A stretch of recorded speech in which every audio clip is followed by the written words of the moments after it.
কালকের ব্লগে তো দেখতে পেলে বান্ধবীর বিয়ের ব্লগটা পুরোটাই শেয়ার করতে পারিনি, তো আজকের ব্লগে পুরোটাই শেয়ার করবো পরে কি কি করেছিলাম আমরা। বান্ধবীকে গিফটটা দিয়ে আমরা সোজা চলে আসি খাবারের জায়গায়, কারণ রাত্রটা অনেক হচ্ছে আর খিদেটা অনেক পেয়েছে। টমলক টিমের সব মেম্বারদের সাথে বান্ধবীর বিয়ের রাতের ভুরিভোজটা বেশ মজা করে কাতলা মাছ আর মাংস দিয়ে করলাম। মজা করে বান্ধবীর বিয়ের ভুরিভোজটা করার পর কিছুক্ষণ পরে চলে আসলো বড় মশাই বলতে, দাদা ভাই বাড়িতে নতুন জামাই এসেছে আর বাজি ফাটানো স্টার্ট হয়ে গেছে।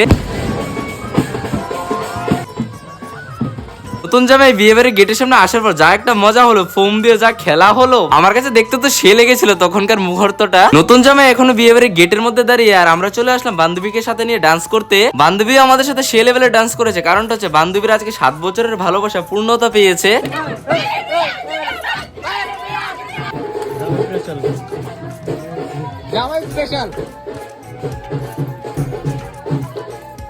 তো ভাই দেবে বান্ধবীর বিয়েতে আমরা এইভাবে অনেকটা মজা করলাম, অনেক আনন্দ করলাম। তো আজকের জন্য এতটুকু। ব্লগটা ভালো লাগে চ্যানেলটা সাবস্ক্রাইব করে ব্লগে একটা লাইক করে দিয়ে যাও। আরো একটা কথা বলতে তো ভুলেই গেলাম, অবশ্যই কমেন্ট বক্স খোলা আছে, জানিয়ে দিও তুমিও কি প্রেম করো।